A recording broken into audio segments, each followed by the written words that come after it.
Very good morning, children. In the previous class, we discussed about the lesson heat. Okay. So in today's class, let us study the new chapter of some class, that is acids, bases, and salts. Dear students, in day-to-day life, you might have seen a variety kinds of food, right? So whenever you are bringing the food, okay, to school, so your mother prepares variety kinds of food and that you are eating, and even at home, so you will eat a food, such a food which have different taste. Okay, so some of the food items which you eat are sweet, some of them are sour, some of them are salty, and some of them are sour. So already in the previous class you learned about the taste buds which are present on our tongue. Okay, so these four types of taste buds identify the food which you eat, so that is going to be identified by the taste buds on your tongue, so that what kind of food it is, what kind of taste the given food contains. Okay, suppose if you eat any Mysore pak or any sweet food items, so you feel the taste buds identify as sweet. So in such a way, so variety kinds of food you eat, and each kind of food will have different kinds of tastes. Now today's chapter, it is based on the identification of the two types of food items. Okay, so all the food items cannot be tested by eating, right? So some things, there are some other methods to differentiate them as acids and bases. So today, so let us learn about acids, bases, as well as salts. So firstly, let us know what is acid. So acid is the word which comes from a Latin word called acere. Okay, so acere means sour. Okay, so acere means sour. So the substances which are sour in taste, so such substances are called acids. And the nature of such materials or such substances is called acidity. So what you call acidic nature. Okay, so yes, nature of that particular substances is called acidic nature. These substances are acidic in nature, we say. Okay, so if the substances are basic in nature, so we say basic in nature, like that. If they are base, so we call them as basic. So that we will discuss later. So first let us know what are the properties of acids. Yes, the first thing is, let us look at it here. So these are sour in taste. So whatever the food items you eat, if they have the sour taste, okay, if you taste your taste buds give you the taste of sour, then such substances, if they are sour in taste, then definitely they are acids. Next point is, these turn blue litmus to red color. Okay, so what is litmus? I will explain you next. Okay, so if the litmus paper is used to check if it is immersed in this solution of this acidic substances, they convert the blue litmus into red color upon dipping into the solution. So the blue litmus is changed into red color. Okay, so next one is pH value is less than 7. Okay, so here it is a new concept for you. pH value means, so it is a hydrogen ion concentration. Okay, it is all about the hydrogen ion concentration. So there is one scale from 0 to 14. So that 0 to 14 scale, so from 0 to 7, 1, 2, 3, 4, 5, 6 and up to 7. So if 0 to 7 in between the number comes, then those all substances are acidic in nature.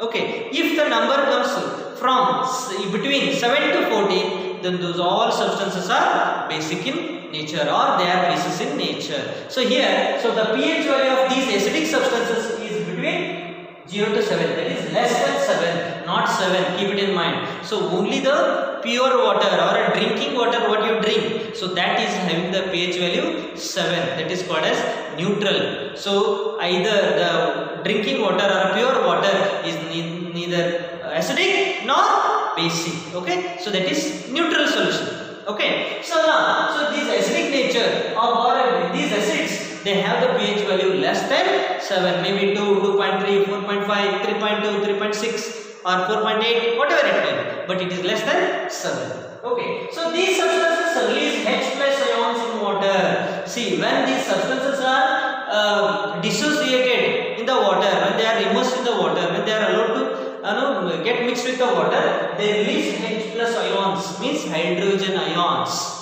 They release hydrogen ions in water. So example for acids. are hydrochloric acid, we call it as in short HCl.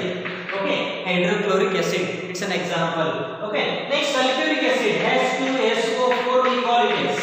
Okay, sulfuric acid, H2SO4. Okay, next one is acetic acid. Usually we use less this one. So these two are main important acids. Okay, there are so many number of acids that we are using in our day-to-day life. See, acids are not the substances that we use only in our science laboratory. So acids are usually used. So they are all present. Acids are usually present even in our day-to-day food items that we eat. Okay, whatever the food items we eat in our day-to-day life, they contain maximum amount of acids. For example, oxalic acid. It is present in many fruits. Citric acid, it is present in many citrus fruits such as what? Mango, okay, then lemon. So these berries, all berry fruits, they contain citric acid. Then the tamarind, what you eat, that contains tartaric acid. Okay, so the curd which you eat that contain acid, that is called what? What you call lactic acid. Okay, so like that, there are different kinds of acids which are present in our day-to-day food items which you eat in our daily life. Okay, so it is not only the present in the science lab. So whatever the food items, naturally what we get, they contain the acidic nature, right? So now let's go for properties of bases. What are bases? Let us understand this.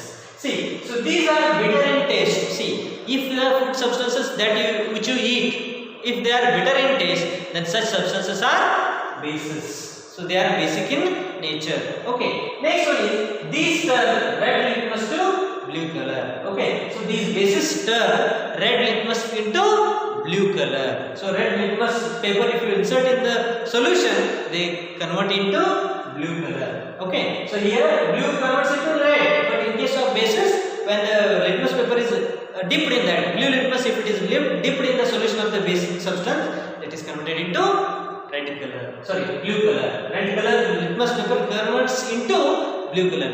Okay, don't get confused with this. It's very simple. So red litmus paper, if you dip in the solution of the basic substance, it is converted into blue color. So next one is the pH value is between 7 to 14. As I explained you in the just 2-3 minutes before. So I will explain you about the acids. So here, if the acids is from 0 to 7, but here it is between 7 to 14. Okay, so if the pH value of these substances, if it comes 7.2, 8.3, 9.2, 6.10, okay, whatever it is, up to 14. So more than 7, less than 14. If the number comes, then they are basic in nature. So next one is these substances release OH minus ions in water. So these substances, they are going to release hydroxyl ions. We call it as hydroxyl, OH minus. So hydroxyl ions are going to be released when these are mixed with the water. In the water, hydroxyl ions is going to be released. And the example for these bases are sodium hydroxide. So we call it as NaOH. Potassium hydroxide, we call it as KOH. Then ammonium hydroxide, NH3OH.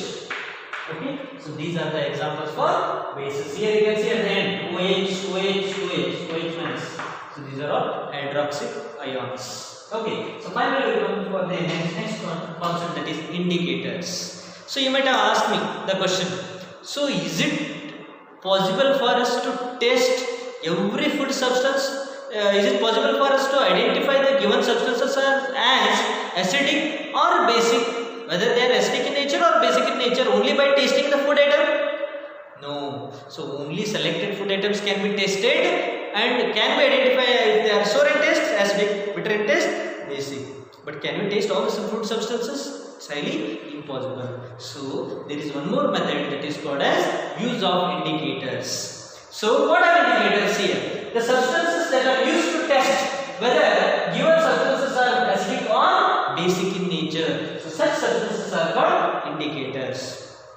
The substances which are used to test. Okay, you are going to use those substances to test what? Whether the given substance or a solution is acidic or basic. So if they suppose any basic solution or acidic solution, something is given to you, some substance is given to you in solution form or acidic form, whatever, solution form. So by using these substances, you can come to a decision that the given substance is acidic or basic without tasting it. without tasting, by using only the substances. Okay, how it is so? See the examples for indicators. The first one is very important one is litmus. Second one is phenolphthalein. Third one is methyl orange. So indicators are of two types. One is natural indicators. Another type is artificial or man-made indicators or synthetic indicators. So what are natural indicators means? These are available naturally in our nature, in our surroundings. They are present naturally. Okay. For example, what? China rose. That can be used to test whether the given substance is acidic or basic by using a China rose flower. Okay, you can make it a paste and you can dip in the solution of both. You can check it out. And even turmeric, very wonderful natural indicator. It is, you can make a paste of it, take a powder, make it a paste by adding the water. So apply it on any paper. So take that paper and dip in the solution of whatever the soap solution or curd solution or lemon solution. You dip and check. So if it is acidic, it turns into red. If you dip in the basic solution, it turns into blue. Right? So that's how you can come to a decision by using indicators. So turmeric, China rose, and even litmus. These are all natural indicators. Whereas phenolphthalein and methyl orange, they are so litmus, phenolphthalein, and methyl orange, they are available by the lab. Okay, they are made. Okay, they are prepared. So they are present available in the solution. Okay. So litmus is one of the main important indicator.